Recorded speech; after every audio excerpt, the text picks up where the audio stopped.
I think this is an amazing time to be alive. Private citizens are going to outer space. Cars are able to drive themselves to places. All kinds of crazy things that our grandparents would never have imagined. I love hearing about the advances in science and technology.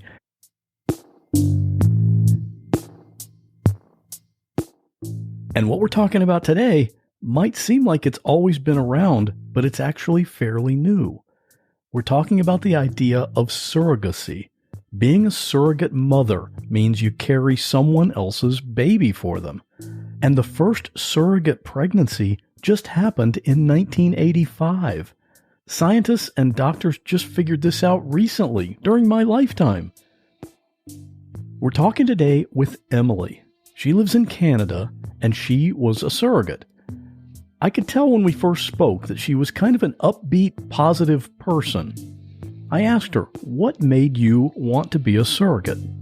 I had just decided I was done having my own children, and that's typical of surrogates. Usually they're done having their own families, and I knew that I personally didn't want to have any of my own children, but I was young and healthy, and I am happy to work in a job that would allow me to do this kind of thing. So I just decided that why not? I can do it. I can give somebody else a baby. I can do that. I can do this. All right, well, I have to admit, before doing this episode, I didn't really know much at all about surrogacy. So I had a few questions for Emily, and I found out there are two types of surrogate. So I was a gestational surrogate. That means that the sperm and egg from the couple, or if it's a same-sex couple, they have an egg donor. They create an embryo in their clinic, and then that embryo is transferred into my uterus. So a gestational has no biological connection to the baby at all. Traditional is a lot less common now because of complications that can happen with it, but a traditional surrogate is biologically related to the baby. So they're just using a sperm donor or the sperm of the intended father and using your own egg in your uterus. However, it is really not common anymore because that can create some legal problems and issues down the road for custody and things like that. As you might imagine, going into something like this requires a lot of paperwork and a lot of preparation. There's a lot of application processes and online surveys, and you have to fill everything out, and they kind of wanted a small essay for me to describe why I wanted to do what I wanted to do, and there's a lot of medical testing. I had to do a lot of blood work and tissue samples and tracking and timing, and there's a lot of that. I had to work with the lawyer to develop a contract. I had to have a full psychological test as well to make sure. I think they do that just to make sure that you're kind of going into it for the right reason. You kind of have the right emotional stability to be able to do what you're doing, and because it's a long process, it's not just an overnight thing, so you have to really commit to it for a while. And then as things kind of progressed and you start getting closer to a transfer, there's a lot more testing, there's a lot more blood work and urine testing, and I had to do a few internal tissue samples to try to figure out what day was the very best day for the possibility of a successful transfer. That just sounds like a whole lot of work, not to mention having to be pregnant for 9 months. So with all of that, I wondered, what does Emily get for all her effort? I mean, does a surrogate get paid for doing this? Well, it depends on where you live. I'm in Canada, and here in Canada, it's illegal to be paid. You cannot be compensated for being a surrogate. It has to be considered altruistic. There can be no compensation. And then in the States, typically they are compensated from the research I've found, between $50,000 and $80,000 for a surrogacy. So today we're going to chat with Emily as she takes us on this journey of when she decided to be a surrogate mother for a young couple there in Canada. She had never done this before, but she had some basic expectations of how it was supposed to work. But what actually happened was not what she expected at all. Real people in unreal situations. There is a man standing in front of me in my bedroom. My friend has been shot. I'm literally inside the river, and I'm inside my car. He had told me multiple times that he was going to set himself on fire. If you say my name or try to look at me, I'm going to kill you. And he was just sobbing. He said, Mom, tell me you're going to be okay. And I jumped on the hood of the car, and I held on. And I looked into the garage, and he was hanging from the rafters. I had somebody standing on my neck. He's better to me dead. I want him dead. I'm Scott Johnson, and this is What Was That Like?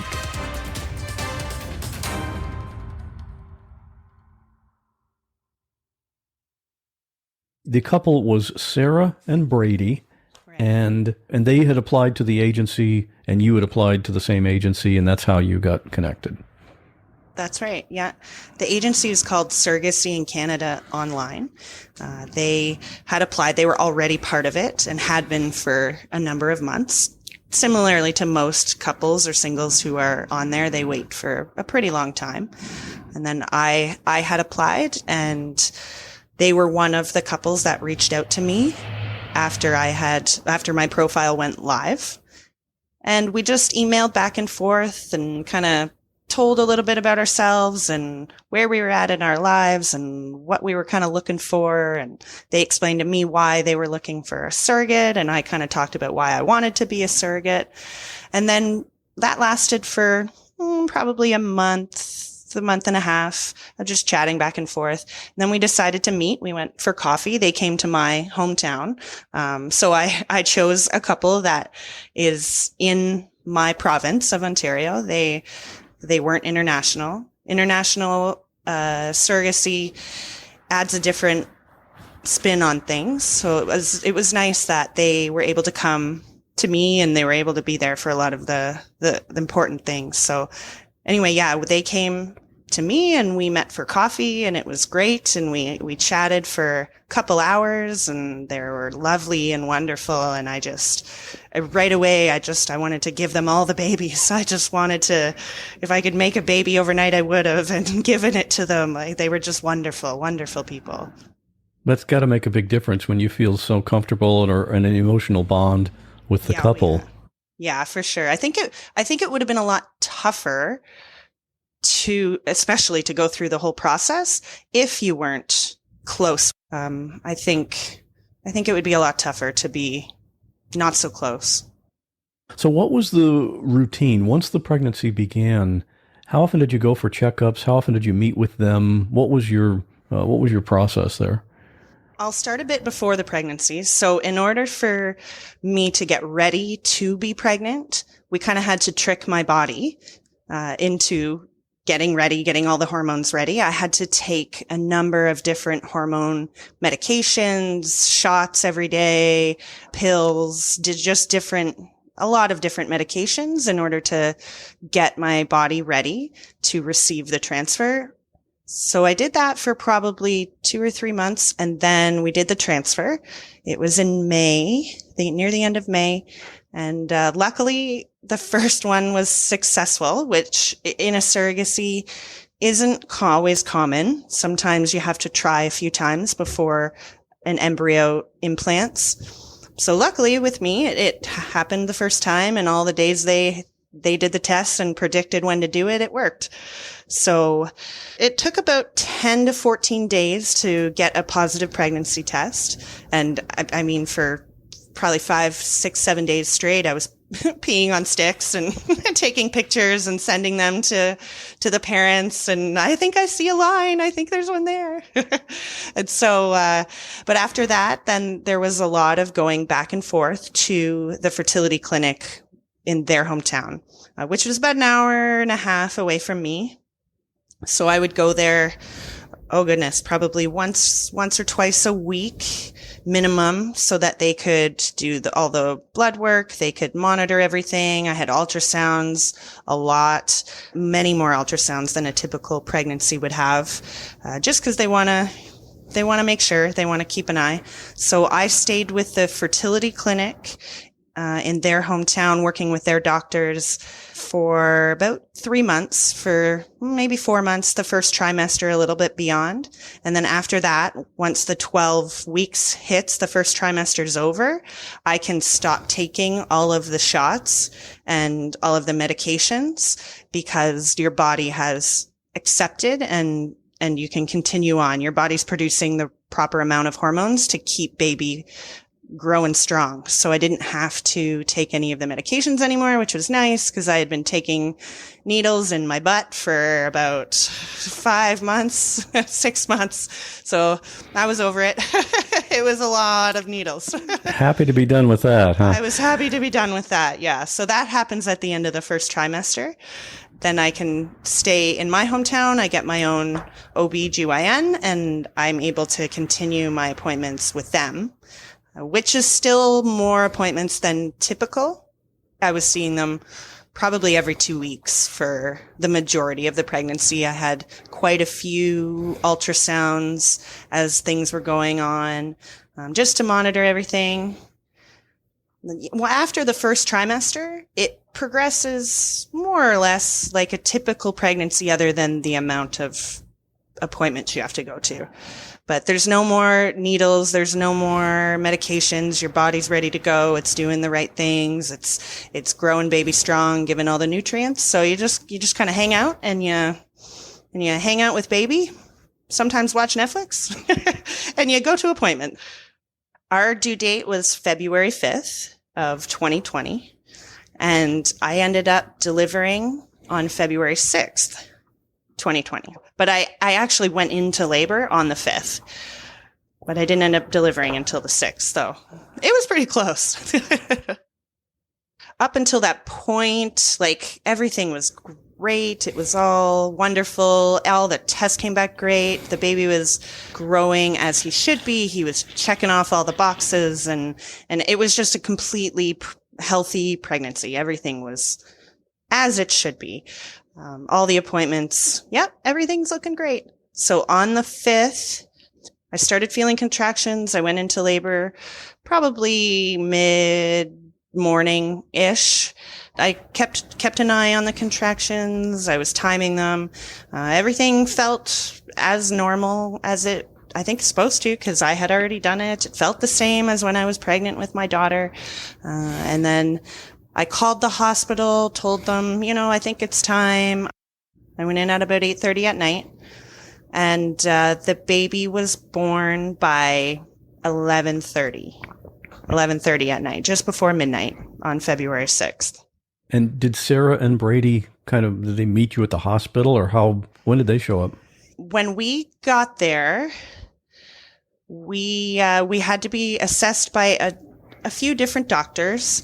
And then once we knew for sure, yep, it's time. Cause you hear those stories. Sometimes you get there and the nurses are like, you're only 1 centimeter dilated. So maybe go home and relax, take a bath, do your things, and then maybe come back. So I didn't want them to have to drive there if it wasn't time. And then I didn't want them to have to drive there if it wasn't time. So we made sure it was time. We called them. They had, it was right at due date. So they had a bag ready to go. Everything was ready. They got in the car. It was about an hour and a half drive. So we'll say it probably took them about 2 hours once they got in the car. And when they arrived, I was going into the OR for an emergency C-section. So they got there just as I was going in. So Sarah was able to get her scrubs on. She had to put on a full set of scrubs, and she came into the OR with me and sat with me. She was right at my head, right beside me, holding my hand, and she was stroking my hair, and she was just there for me the whole time. What was that conversation like while she was there? Oh, I remember her just constantly leaning over to me and telling me, "You're doing amazing.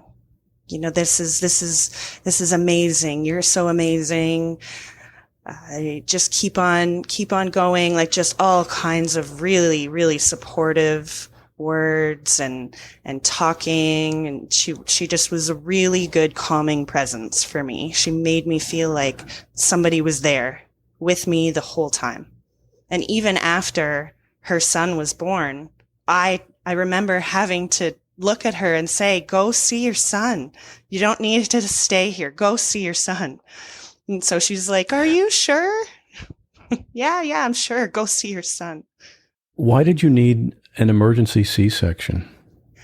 When I came into the hospital and they hooked me up, for those who have been pregnant or have had children, they might know what I'm talking about. There's like a belt that goes around your big pregnant belly, and there's kind of a little circular pad that sits on the top, and it's measuring what they call the variance between contractions. So again, if you've had children or gone through it, there's a strip that they print that's kind of right beside the bed. That's it almost looks like a ECG strip. And it's a wave that's going up and down and up and down and up and down. So between contractions, there should be a very large wave that shows baby's moving again, baby's happy again, because when uterus is contracted, the baby's all up in arms and isn't loving it. So once the uterus relaxes, the baby should be able to relax as well, and there should be a very big variance.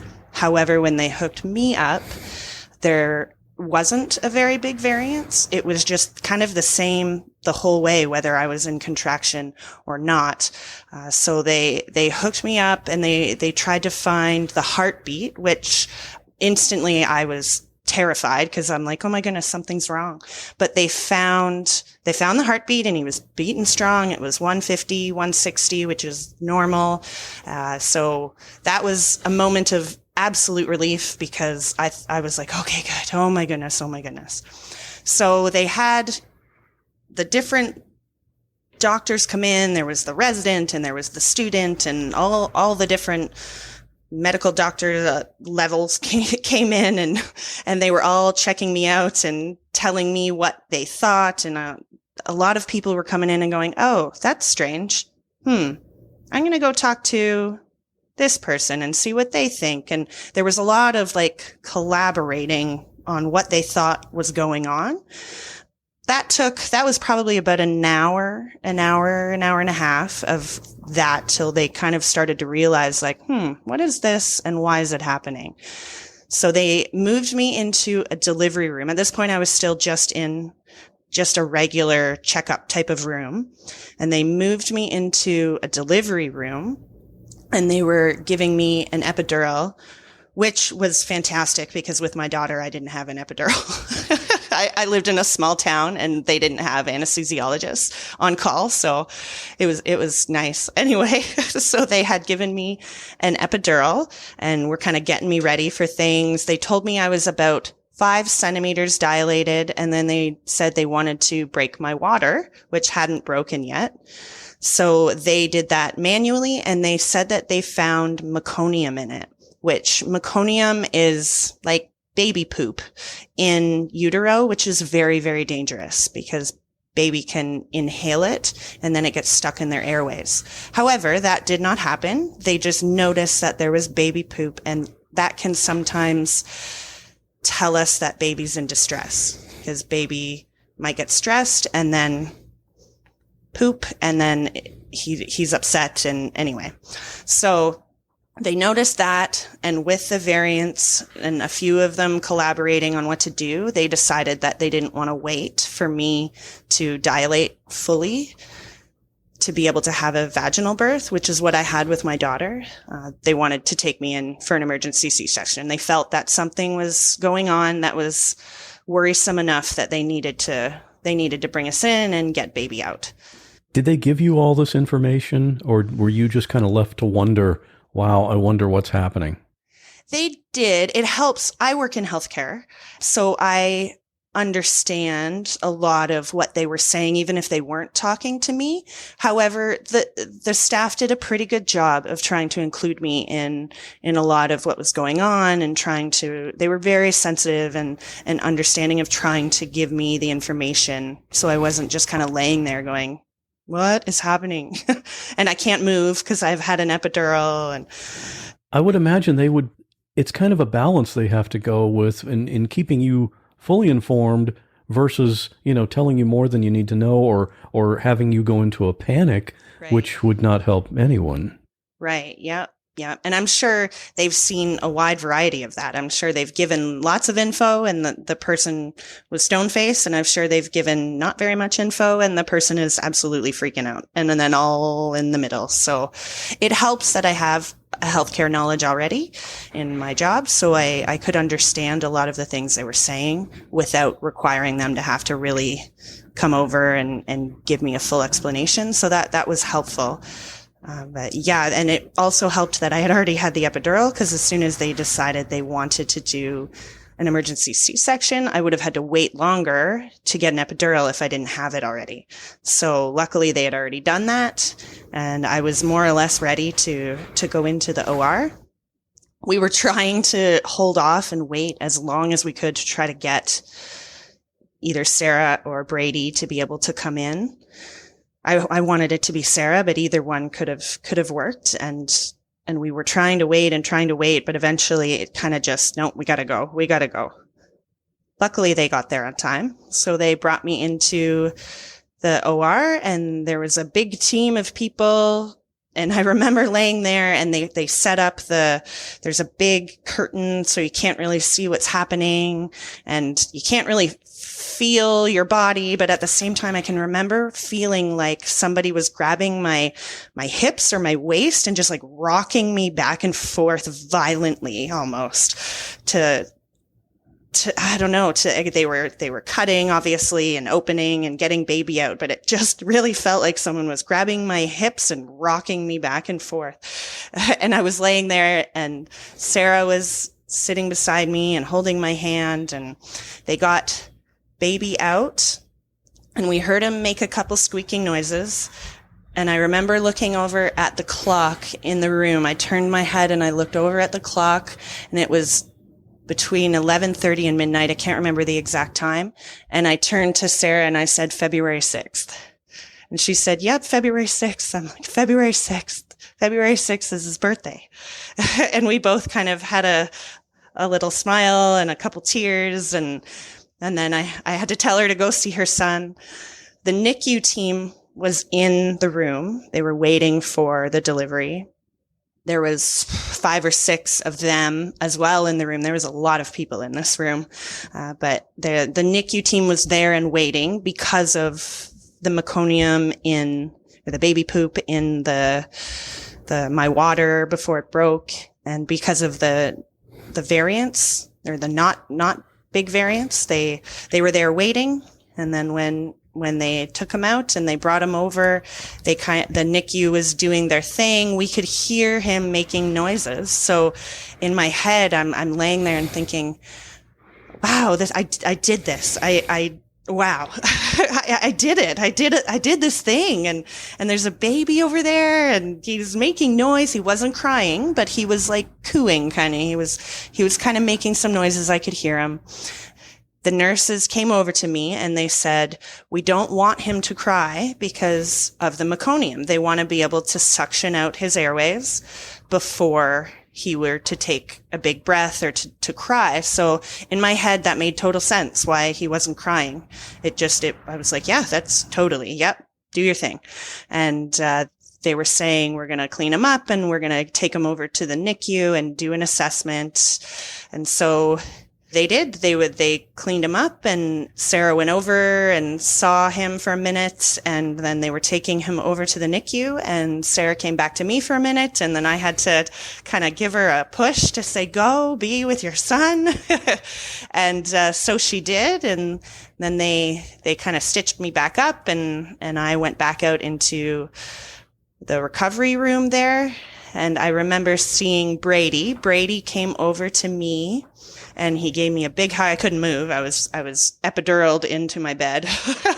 And he came over and gave me a big hug and was crying and was saying, "Thank you so much. Thank you, thank you, thank you." So at this point, nobody really knew anything bad was happening at all. We all just kind of thought like, okay, yeah, there was meconium and he needs to be assessed by NICU. But even in the delivery room, everybody kind of gave us a sense that like, this is normal. It's fine. He's just going to go over there for a day and it'll be fine. And that's comforting because they see it every day. Right. Exactly. We were at it's called McMaster Hospital, which is a children's hospital. If there's anywhere in the province other than Sick Kids in Toronto that was going to be able to do this, it was them. Did Sarah and Brady know ahead of time that it was going to be a boy? They did. Yeah, we did a private little gender reveal. So they came to my OB appointment after I had done an ultrasound and they knew what the gender was. So we asked them to put it in an envelope and seal it. And so they gave me the envelope, and then I don't know if you've ever seen the gender reveals where it's powder. So there's either like a pink powder or a blue powder, and you might throw it in a ball or in a piñata or something like that, right? Gender reveals are becoming more and more creative these days from what I can see. Yeah. Oh, yeah. There's some amazing ones I've seen online. It's a big deal. So anyway, they asked me they had one pouch of each powder. And while we were in the hospital, I went into the bathroom in the lobby, the big hospital bathroom, and opened the envelope and found out that it was going to be a boy. So I took the blue powder and put it in there. They had a little football because Brady really likes football. So they had a little football that I put the powder in and sealed it all back up. And then I threw out the pink stuff and washed it and made sure there was no lingering powders anywhere. And then they took that home and they had their own it was just the two of them, a private little gender reveal. So they knew that it was going to be a boy. That's awesome. And did they pick out a boy's name ahead of time? They did. They struggled a little bit. They had a few options, but they ended up naming him Sam after Brady's grandfather. This podcast is sponsored by BetterHelp Online Counseling. You know, sometimes life just throws you a curveball. That might mean losing a job, or maybe you still have your job, but you just hate it and you feel stuck. I know, I've had jobs like that. Where I watch the clock all day just waiting for it to be over. Or maybe you're stuck in a relationship and you don't know how to get out. Or you might be wondering if you'll ever be in a relationship. You want to know what helps? Talking to someone. And there's someone at BetterHelp, a professional licensed therapist, waiting to listen and help you get through this. You just go to the website and sign up, and you never have to leave home. It's all done online and securely, and it's available all over the world. You want to switch to a different counselor? No problem, and you can do that for free. Whether you prefer a video session or a phone call, you can meet with your counselor every week, and you can message them anytime, even at 3 a.m. if you want. And the results speak for themselves. BetterHelp user CH said this about her counselor, Martha. Martha is capable and professional. She has offered me extremely actionable strategies to confront life's challenges, and she's especially skilled at creating a safe and comfortable environment. And BetterHelp is offering a great deal to my podcast listeners to get started. Right now, you can get 10% off your first month by visiting betterhelp.com/whatwas. Do you realize you could be talking to your own counselor within 48 hours? Visit betterhelp.com/whatwas and get your first month at 10% off. And thanks to BetterHelp for sponsoring this podcast. Sam was not doing well, unfortunately, right from the beginning.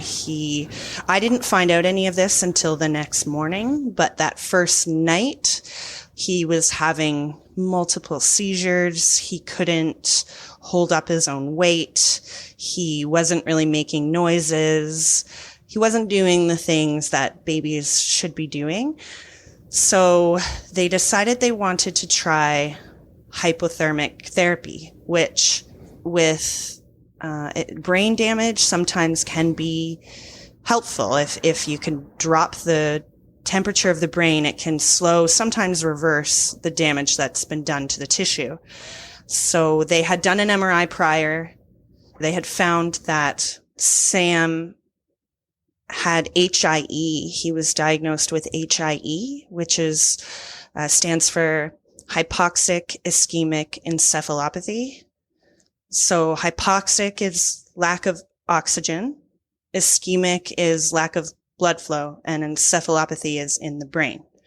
So it's a rare thing that happens. And most of the time it's quite mild. It can lead to things like cerebral palsy in severe cases. So they had determined that at some point in the 24 hours prior to me delivering Sam, or the emergency C-section, that something had happened and the blood flow to his brain was severely diminished. So he wasn't getting the proper amount of oxygen to his brain. So the tissues were actually dying in his brain in the last 24 hours while I was in labor, pretty much. The first night they determined this, and then they put him in the hypothermic therapy. There was a large neurological team involved in his care. He was put in the hypothermic therapy, and luckily his mom and dad were still able to touch him and kind of bond with him in that way. But they were trying this. They do it for 72 hours, and they put baby in the cooling therapy for 72 hours. And then they slowly start to warm baby back up. And then they do another MRI to see where the brain is at, what the tissues are looking like, if there's activity. So while this is all going on, they're in the NICU doing this, and I'm in the mother's ward, I guess, or delivery ward in my room, kind of being told what's going on. So I remember the next day, a social worker, her name was Carla. She was fantastic and lovely. And she had been involved in our case before Sam was even born, because it's common for the hospital to have a social worker involved in a surrogacy situation. Just so for their hospital's sake, for everybody's sake, somebody's involved, right? So, and she came into my room and she was so kind. And she was telling me about the struggles through the night and what was going on with Sam and what the plan was. And I think after that, I remember laying in the hospital bed and I was sobbing for hours, for hours. And then that night I couldn't sleep. I remember laying in the hospital bed and just staring at, those hospital clocks. They make so much noise and they sit there and they tick so loud. And I remember laying there and watching the clock and just watching the seconds go by, because that's all my brain could do. I couldn't think or function or anything. I just had to watch the seconds tick, because then I was doing something. I couldn't think about what was happening. I just couldn't do it. And there was so much time. This hypothermic treatment is 3 24-hour periods of everyone just waiting. Yeah. The worst 3-day wait ever. Because you just hope and pray that it's going to give us some hope, some results, something good is going to come out of this. So yeah, it was a long 3 days. Brady and Sarah were staying at the Ronald McDonald House, which was right across the street. I'm not sure if do you guys have that in the States? Yes. Okay. So we have one right across the street from that hospital because it's the children's hospital, and they were staying there. And like that company and that organization is just fantastic. They were amazing. I was never over there, but I heard a whole lot of the things that Brady and Sarah were saying, and just all the good things to say about them. It was wonderful, especially since they were out of town. So to have a place for them to be able to stay at right across the street so they could be there with their son it was really amazing. They were able to stay there while it was all going on. I was kind of being monitored, and I was kept in the hospital a couple days longer than typical, I think just because of what was going on. And Sam was born late at night on a Thursday. So then the Saturday, Sunday, there were like the social worker wasn't there. Their specialists aren't there at the hospital, right? So to deal with that kind of thing. So they had me stay until Monday so that I could talk to the social worker again and kind of have a plan going forward, what was going on. So I was released from hospital Monday, and I went home, still unsure, still not really sure where this was going to end up, how things were going to go, what was going to be the result of the cooling therapy.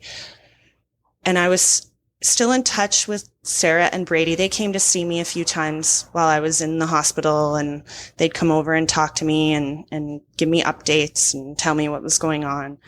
And then once I left the hospital, they were texting, calling, and just kind of keeping me up to date as best they could. So the Tuesday is when Sam had warmed. So Monday actually is when they took Sam off of the cooling therapy, or it was finished, and then they started to warm him back up again. So Tuesday he was back to normal body temperature, and they did another MRI. And then Sarah and Brady met with the entire neuro team and the NICU team. I was told there was about 10 doctors in there, as well as a social worker and OB and all the people that were involved in his care. And every single one of them recommended termination. Not one of them thought that it would be viable for him to try to survive. They thought that his injuries were just too severe and his quality of life would be not very good. So Mom and Dad had a pretty hard decision to make to decide what they were going to do, and what that was going to look like, if they wanted to try to raise Sam or not, given his extensive brain damage. So that was Tuesday. And then from that point on, I didn't talk to Sarah or Brady for a few days. It was mostly the social worker that I was in contact with for a few days. And she was the one who actually told me that Brady and Sarah had decided to take Sam off of his supports, and they were going to let him pass away. So they did that. They took him off, and they got 36 hours. They tell me sometimes they got 36 hours of the best baby hugs and snuggles they've ever had. Yep, they got to hug and snuggle and be with Sam for 36 hours. And then after 36 hours, he passed away. And that was about a week after he was born. It ended up being 7 days later. And it was the social worker that brought you that news. Yeah. And I understand, because they were just so consumed in their own grief and what was happening with them at the hospital. And I totally get it. I understand. And Carla was kind of the go-between for a couple days for them and me, because it was just easier for them to have her do that, as opposed to they're trying to spend the last few hours with their son, but then they'd have the responsibility of trying to deal with me. No, it wasn't. So it was good that the social worker was involved. And I had people that were there with me and were able to give me support. My parents had come from out of town. They were helping me with my daughter. And then they stayed after I got out of the hospital I think they stayed for 4 or 5 days to help me. Cause I had also just had like major abdominal surgery. So I couldn't move around too much. I couldn't walk too much. So they stayed and they were a very big help. And they were able to just, keep my daughter occupied. They'd take her out. They'd play games with her, those kind of things. So, that. And then I also had my boyfriend there with me. He had been through this with me the whole time. He spent every moment at the hospital with me. He experienced the loss with me. He was there the whole time. So he was also there. And then my daughter, she was really amazing too. I mean, no doubt your family felt bad for Sarah and Brady, obviously, as well, but you're their actual family. They want to do what they can for you. Yeah. There was a lot of just heartache and just feelings of grief and loss all around for so many people. I felt sort of terrible for Sarah and Brady because through the whole surrogacy journey that I had with them, they didn't get their family or friends involved because of their past loss and their family and friends were involved in that pregnancy and that loss. It was too hard and devastating for the family. Everybody was so sad. And so when they decided to do a surrogacy journey, they didn't tell many people because if just in case it doesn't go as planned, they didn't want to upset their whole family again. So I remember the first couple days really being concerned that they were alone, that they didn't have anybody there with them. But luckily, Carla had told me that they did. They called a couple family members. There was people there. So that made me happy. That was comforting. I saw on your Instagram, one of the things that you wrote was, "I'm sorry I couldn't do better for you." Mm-hmm. Did you feel any sense of that you were at fault at all? I think it's funny. As soon as you say that, I start crying. The amount of guilt and just guilt that I carried for so long after that was devastating. It was, for months, all I could think about was what I did wrong. And maybe if I hadn't walked my dog the day before, or maybe if I hadn't have washed the dishes, and just very irrational things in my educated healthcare mind. But at the time, that's all I could think about. I did this journey. It took like 2 years. It took a long time and put so much time and effort and into it. And the one thing I was supposed to be able to provide at the end of it, I couldn't. And it was just devastating for so long. I was in therapy for quite some time.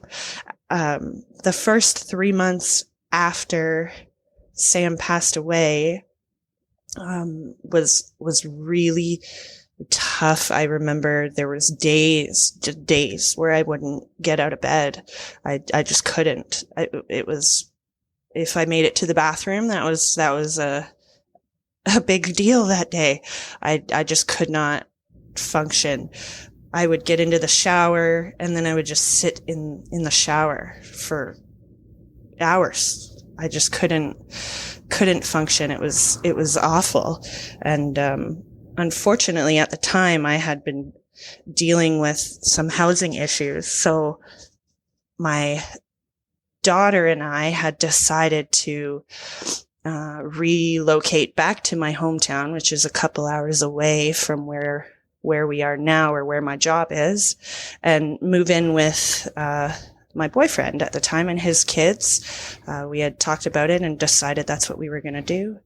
And two months after Sam passed, my daughter and I packed up our 4-bedroom house and put it in storage and moved in with them. And then a month later, he kicked us out, and it was just really devastating. It was, I think I just so wholeheartedly believed in that relationship and the support it had been giving me after Sam passed. And I just fully believed in it. And so it really did feel like the whole world was pulled out from underneath me in a matter of months. And I hit rock bottom after that. He kicked us out, and I was too ashamed to tell my family or friends or anything. So I went to a hotel, and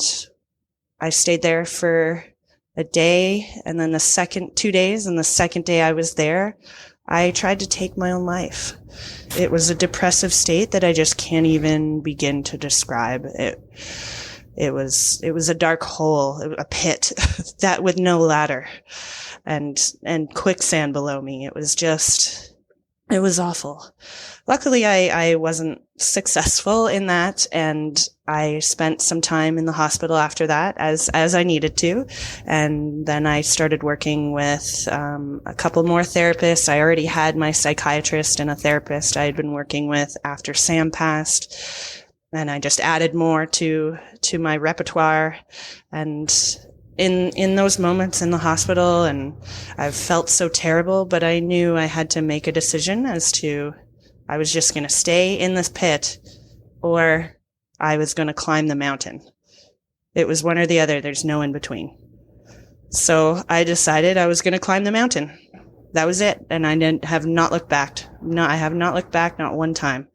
I decided that life was worth living, and I have my daughter, which I would be devastated if anything ever happened, and I regret the decision I had made, and that could have possibly left her alone. And luckily, I've had a lot of help since then. One of the most devastating parts of it is that when he kicked us out, and his family and everybody that was involved, we never talked to them again. They disappeared, and we never heard from them ever again. Not one of them. It's like they wanted to pretend that we didn't even ever exist. And having gone through the loss, like with Sam, with him and his family were involved, and then all of a sudden it was like a whole bunch of new losses. Like, cause they're just gone. You don't talk to them. You don't see them. Till this day, I still have not ever heard from any of them ever again. And, it felt like a whole lot of losses on top of a devastating loss already. It was tough. It was tough for me and my daughter. I've heard of other people who are diagnosed with terminal cancer, and prior to the diagnosis, they had lots of friends, but after that, they have some people who they were even close friends with that they never hear from again. And it's so odd to me, but for those people that never contact the person again, is it because they don't know what to say, or they don't know how to help? Maybe they want to help, but they don't know how. And the safest thing is to just block you out. Is that why your boyfriend kicked you out of the house? I think it was a huge loss. I was a lot to deal with. And as much as I thought I was trying as hard as I could, obviously his experience was different than what I thought it was, or what I was being communicated. I didn't know how bad it was. However, I think him and anybody in those positions, friends of people who are going through something really, really traumatic, like a terminal diagnosis or loss, people are very uncomfortable with loss and trauma and talking about these things. They're just very uncomfortable with it. And so I think human nature, not that I agree with this, I don't, but human nature is typically to just push it away. Anything that makes them uncomfortable and they don't want to deal with, regardless of how close the person may or may not have been to you, whether you say you love them or not, they just naturally want to get it away. And unfortunately that hurts people in the process, especially when a lot of these things like loss or terminal diagnosis is not their fault. It's not their fault that they've been diagnosed with this or that there has been a loss like with mine, with Sam. And people unfortunately can't deal with it. And a lot of the times it's their own mental health that they're thinking about. And I get that. I do get it. However, it's tough. It's tough to be the one in the situation that was struggling, and then to be told like, I can't deal with you. It was tough. I remember a lot of times it went through my head like, well, if he's given up on me, then I'll just give up on me. Because he's telling me that he loves me so much and we're going to be together forever and all the fun relationship things, and then it's just gone. So if he's given up on me, then I'll give up on me. It sounds like your daughter may have saved your life. Oh, yeah. If she's the one that gave you the incentive to push through. Yeah. She's amazing. She's saved my life in more ways than one. It's always just been her and I. Her father left when I was pregnant, and it's just been her and I, and we have one of those like Gilmore Girls type bonds. It's special, and she's a very, very important part of why I'm still here. By now, I'm not going to take on a sponsor unless I've checked them out and I know it's something that you, the listener, will love. And that's especially true when I recommend a podcast. Well, guess what? Here's a podcast that might become your new favorite show. It's called LOL with Kim Gravel. The host, of course, is Kim Gravel, and she's about as authentic as you can get. You actually may have heard of her already. She starred in the reality TV show called Kim of Queens on the Lifetime Network, and she's one of the star hosts on QVC, and she also owns her own brands of fashion and beauty products. If I had to describe her podcast in one word, it would have to be the word inspiring. She brings on guests, and they have conversations that are just real and authentic, and she really tries to bring out the best in people.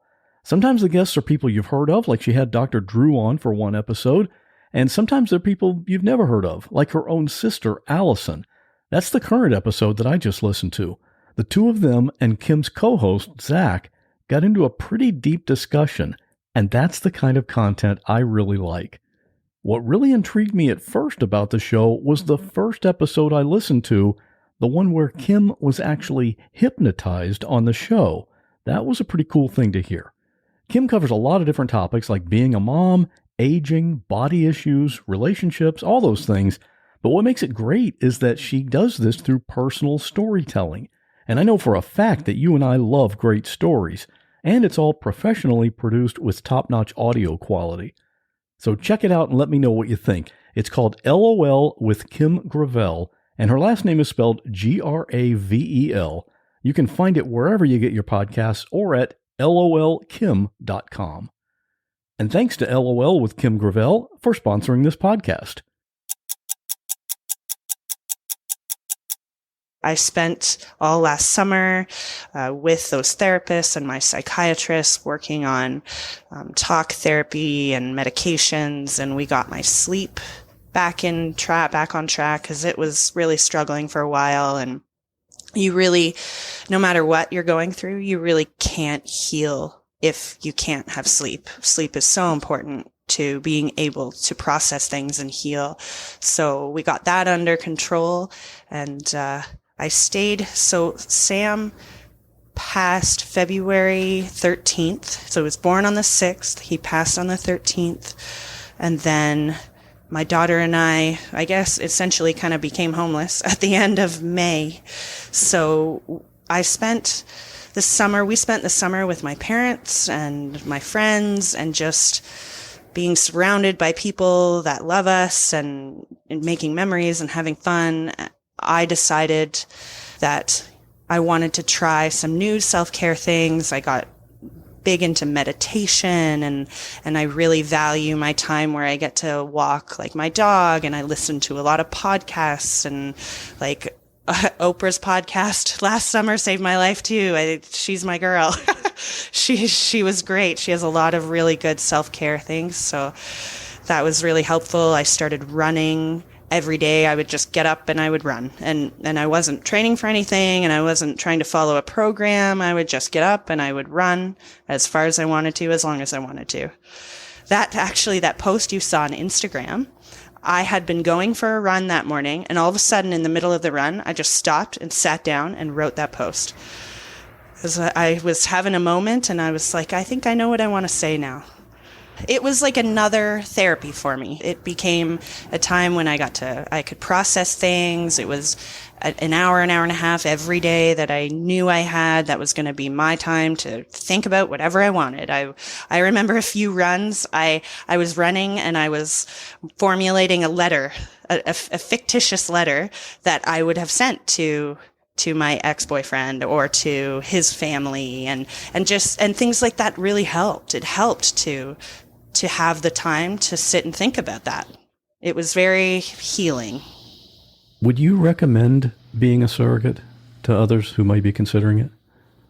It's a tough question considering the outcome of my journey. However, yes, I really would. I believe that the surrogacy program and science and what we can do now is it's amazing. And the fact that other women can carry a baby for, another couple, it just is awe-inspiring that science has been able to do that.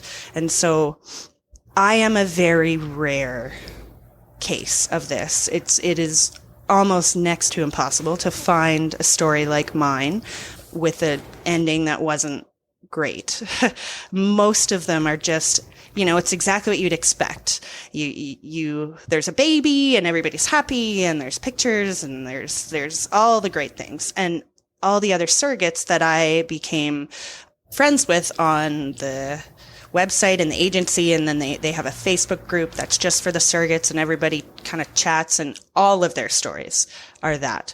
So I guess I would say don't be scared of my story. I know it's tough, but whether it's surrogacy or not, childbirth and pregnancy can be dangerous in some situations, and it's not always gonna be great, but I would definitely recommend it.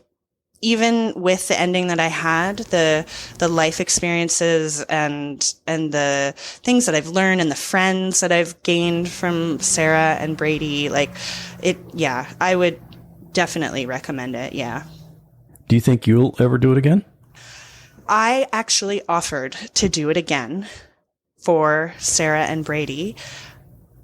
I had told them that, I understood that if what they were looking for, or if they were looking for a different one, or apparently the agency that I had been working with was kind of saying that a lot of other surrogates were a bit timid of the story because of the way it ended, and they weren't too keen on working with them because they were too fearful of it, which I get, I understand, but I had offered to do it again for them, and they had graciously said thank you, but decided that for their own mental health, they needed to do a completely new journey. And I understand that. I completely understand it.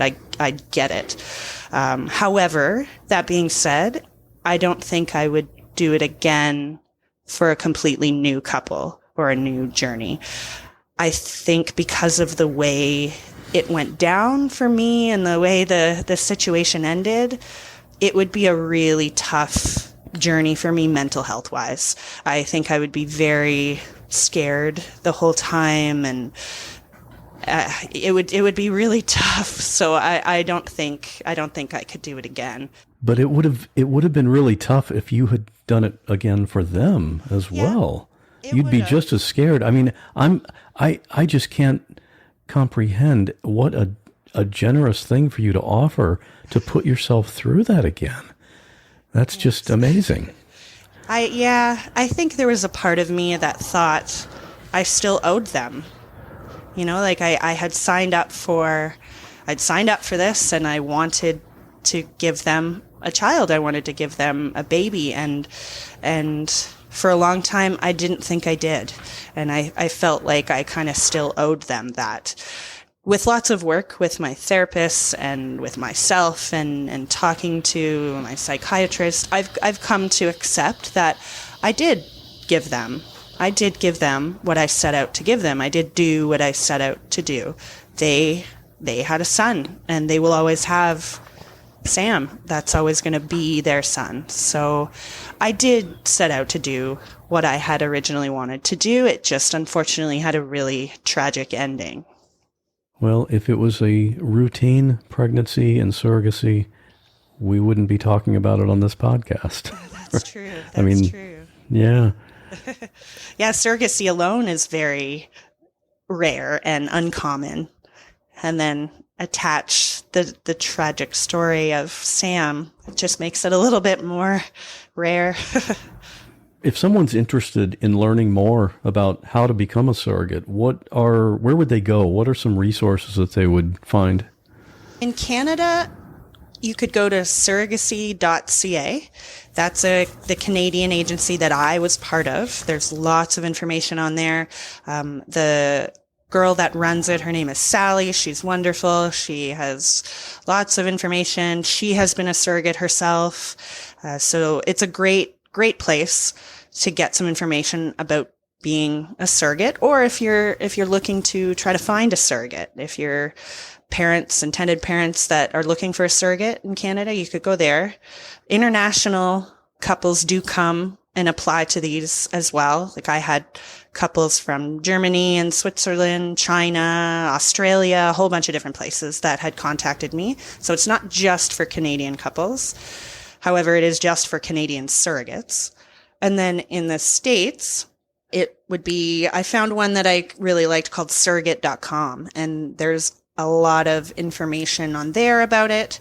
I also found out that in the US, surrogacy laws are governed by state laws, not federal. So it would be different depending on what state you're in as to what the laws are surrounding being a surrogate in the US. So I thought that was interesting. Whereas in Canada, it's national. It's a federal law. So I found that interesting. Also in the US, you would need to budget a bit more money. Like the average surrogacy in the US, they're told to budget about $120,000 to $150,000 for start to finish. And then in Canada, it's about $80,000 to $100,000 because of the non-compensation. Well, I think there may be some people that listen to this podcast and find your story to be a good resource as well.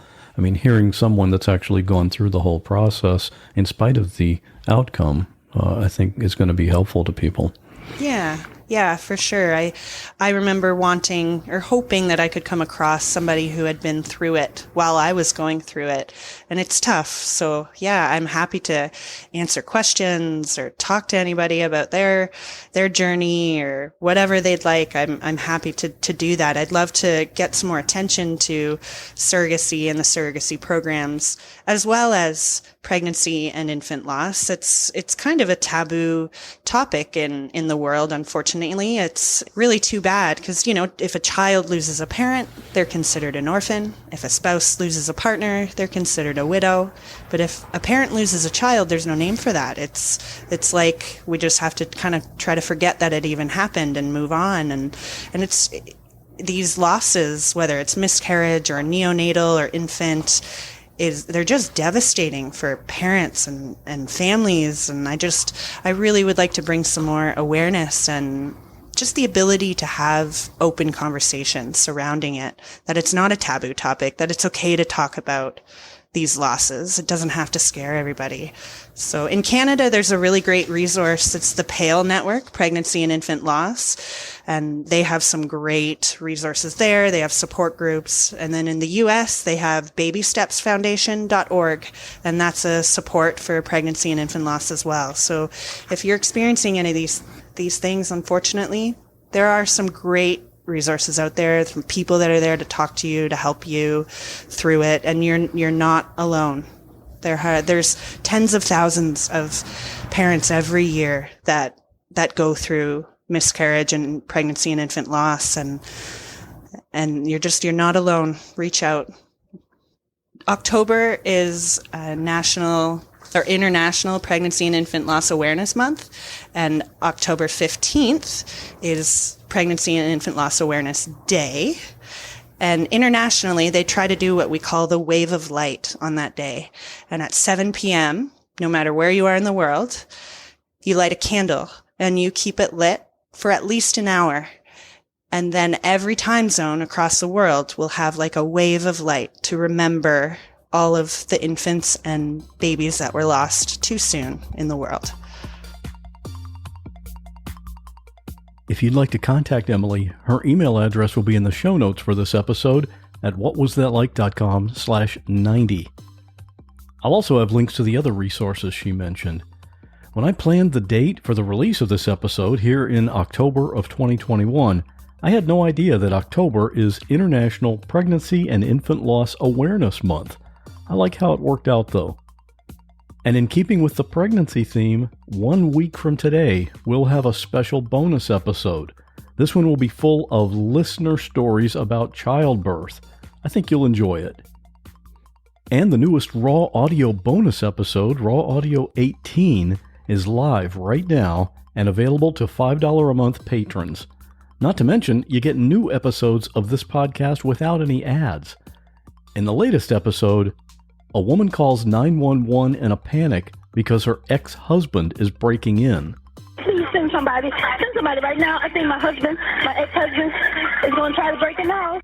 A woman calls 911 because of her deceased husband, but she doesn't quite tell the whole story. Can you get in there with him? I've been there trying to do mouth-to-mouth, but he's cold and stiff. And a woman calls 911 after discovering her deceased mother. Hey, how old is your mother? Oh, God.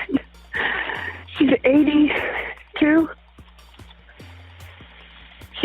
I think she's dead. I think she's been murdered or killed or something. You can get access to all the 911 Raw Audio bonus episodes by signing up as a supporter at whatwasthatlike.com/support. And in the podcast Facebook group recently, we talked about the concept of regret. The question was, have you ever thought about doing something and decided not to do it, and then later you regretted it? I posted my own personal story related to this, and a bunch of listeners posted theirs too. In that group, we love thought-provoking discussions. And we even talk about the podcast episodes sometimes. If you'd like to join us, head over to whatwasthatlike.com/Facebook. And this week's listener story actually came from that Facebook discussion about regrets. I hope you enjoy it. And I'll be back here in 1 week with lots of stories about childbirth. See you then.